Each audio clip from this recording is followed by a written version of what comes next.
আসসালামু আলাইকুম দর্শক, ভিডিও টাইটেল এবং থাম্বনেল দেখে বুঝতে পারছেন যে ভিডিওটা কোন বিষয় নিয়ে। তাই না টেনে পুরো ভিডিওটা দেখার অনুরোধ রইল। তাহলে চলুন পুরো ভিডিওটা আমরা দেখে আসি। সালামু আলাইকুম। যদি সঠিক সময়ে নির্বাচন হয় তাহলে আমাদের এই অন্তর্বর্তী বা ইন্টারিম সরকারের যে মেয়াদকাল খুব বেশি দিন আর নাই।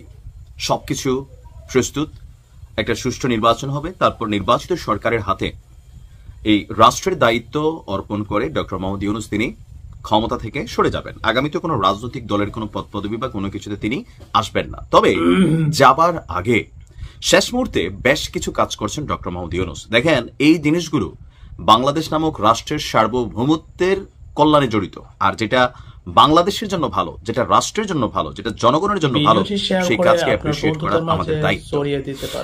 এই মুহূর্তে বাংলাদেশের জন্য আগামীতে যদি কোনো চ্যালেঞ্জিং ইস্যু থাকে যুদ্ধ নিয়ে, সেটার প্রধান একটা অংশ হচ্ছে ভারত এবং মিয়ানমার। সো বাংলাদেশের উচিত আজকে থেকে পরিকল্পনা করা যে আগামীতে কখনো ভারতের সাথে যদি আমাদের যুদ্ধে জড়ানো লাগে অথবা মিয়ানমারের সাথে লাগে, তাহলে আমাদের প্রস্তুতির জায়গাটা কতটুকু আছে।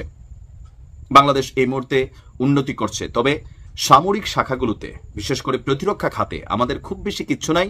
মিয়ানমার যদি বাংলাদেশের সাথে যুদ্ধ লাগে 2-4 মাসে বাংলাদেশ দখল করে ফেলতে পারবে। ভারত ধরেন সর্বোচ্চ 5 দিন লাগবে, যেই পরিমাণ তারা উন্নত মানের ক্ষেপণাস্ত্র, বোমা টোমা, যুদ্ধ জাহাজ বানাই রাখছে। এটা আপনার স্বীকার করেন আর না করেন, এটাই বাস্তবতা। তবে এখন ডক্টর মোহাম্মদ ইউনূস যে সিদ্ধান্তগুলো নিয়েছেন সর্বশেষ পর্যায়ে বাস্তবায়িত হতে যাচ্ছে, এগুলো কিছুদিন হলেও যুদ্ধটার মেয়াদ বাড়াই দিবে। বাংলাদেশ বিমান বাহিনীর জন্য চীনের তৈরি জঙ্গি বিমান J-10C খুবই ভয়ঙ্কর একটা যুদ্ধ বিমান। এই যুদ্ধ বিমানটি কেনার প্রক্রিয়া মোটামুটি শেষ দিকে। তো কয়টা কিনতে যাচ্ছে? অন্তর্বর্তী সরকারের প্রধান উপদেষ্টা গত মার্চে চীন সফরে গিয়েছিলেন। তখন এটা আলোচনায় ছিল, বাংলাদেশের গণমাধ্যম না, ভারতীয় গণমাধ্যমগুলো বলছিল যে 26শে মার্চ প্রধান উপদেষ্টা যখন আপনার চীনে সফরে গিয়েছিলেন, তখন তিনি চীন থেকে কিছু জঙ্গি বিমান মানে যুদ্ধ বিমান কেনার জন্য পরিকল্পনা করছেন। আর এরপর আমরা বিষয়টা দেখছি যে আর কি বলে যে সামনের দিকে আগায় না। বাট এখন আমরা দেখছি যে এই মুহূর্তে এসে বাংলাদেশ সশস্ত্র বাহিনীকে আগামী দিনের চ্যালেঞ্জ মোকাবেলায় সক্ষম করে তুলতে 3 বাহিনী সেনা নৌ বিমান এটাকে আধুনিকরণের জন্য তিনি কাজ করে যাচ্ছেন। আর এর অংশ হিসাবে বিমান বাহিনীর জন্য সরকার চীনের তৈরি J-10C বিমান কিনতে যাচ্ছে। সরকারের নীতি নির্ধারণী পর্যায়ের 2জন প্রতিনিধি নাম প্রকাশ না করার শর্তে প্রথম আলোকে বলছেন যে আপনার চীনের কাছ থেকে 12টি J-10C জঙ্গি বিমান কিনতে যাচ্ছে সরকার। চীনের প্রেসিডেন্ট এই আগ্রহের প্রতি তার ইতিবাচক মনোভাব দেখিয়েছে। আমাদের পররাষ্ট্র উপদেষ্টা তিনি বলছেন, প্রধান উপদেষ্টার সঙ্গে চীনের প্রেসিডেন্টের বৈঠকে জঙ্গি বিমান কেনা নিয়ে আলোচনা হয়েছে। কূটনৈতিক সূত্রগুলো বলছে, প্রধান উপদেষ্টার সফরের আগে থেকেই বাংলাদেশ এবং চীনের কর্মকর্তাদের মধ্যে যোগাযোগ ছিল এবং বেইজিং এ একটা বৈঠক যেটা হয়েছিল সেখানে এই আলোচনার পথটা সুগম হয়েছে। এখন খুব শীঘ্রই আপনার এই বিমানটা বাংলাদেশ বিমান বাহিনীতে কানেক্টেড হতে যাচ্ছে। তো এটা কি? চীনের তৈরি জঙ্গি বিমান J-10C, এটা ভিগোরাস ড্রাগন নামেও পরিচিত। এই মাল্টিরোল কমব্যাট এয়ারক্রাফট, এটাকে 4র্থ প্রজন্মের জঙ্গি বিমানের বহুমাত্রিক একটা সংস্করণ বলা হয়ে থাকে। এটার সক্ষমতাতে আছে সুপারসোনিক গতিতে উড্ডয়ন করতে সক্ষম এবং শত্রুপক্ষের জঙ্গি বিমান শনাক্তকরণেও এটা অত্যন্ত দক্ষ। আকাশ থেকে আকাশে এবং আকাশ থেকে ভূমিতে হামলার সক্ষমতা রয়েছে। এটি 200 কিলোমিটার দূরের লক্ষ্যবস্তুতে আঘাত হানতে পারে। এটি অন্যান্য জঙ্গি বিমান এবং ড্রোনের সঙ্গে সংযুক্ত হয়ে অভিযানে যুক্ত হতে পারে।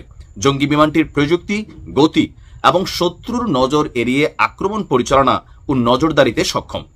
4র্থ প্রজন্মের আগের জঙ্গি বিমানগুলোর আলাদা ভূমিকা ছিল, যেমন নজরদারি, আকাশ থেকে বোমা ফেলা, অন্য জঙ্গি বিমানের সাথে লড়াইয়ের। কিন্তু মাল্টিরোল কমব্যাট এয়ারক্রাফট যেটা আমরা কিনতে যাচ্ছি, সেটা হচ্ছে আপনার শত্রুর স্থলঘাঁটি, ট্যাঙ্ক, আর্টিলারি বা অবকাঠামোতেও হামলা চালাতে সক্ষম।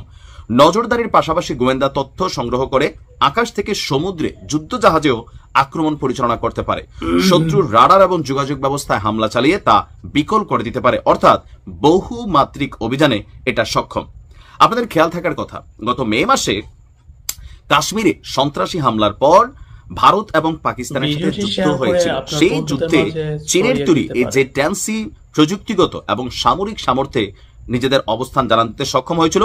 ইসলামাবাদ বলছিল যে সম্মুখ লড়াইয়ে যখন যুদ্ধ হয়েছিল তখন J-10 বা J-10C এটা জাদুকরি কাজ করেছে। অর্থাৎ ভারতের প্রতিরক্ষা সিস্টেমকে পাল্টা জবাব দিতে পেরেছিল পাকিস্তানের এই J-10C, কারণ এগুলো তাদের যুদ্ধ বিমান বহরে আছে। এখন বাংলাদেশ এটা কানেক্টেড হতে যাচ্ছে আগামী দিনে ভারতের ঔদ্ধত্যপূর্ণ যে কোনো অ্যাক্টিভিটিসকে মোকাবেলা করতে এটা ওয়ান কাইন্ড অফ সক্ষম। তবে ভারত এবং বাংলাদেশের সামরিক সক্ষমতাতে আকাশ পাতাল পার্থক্য আছে।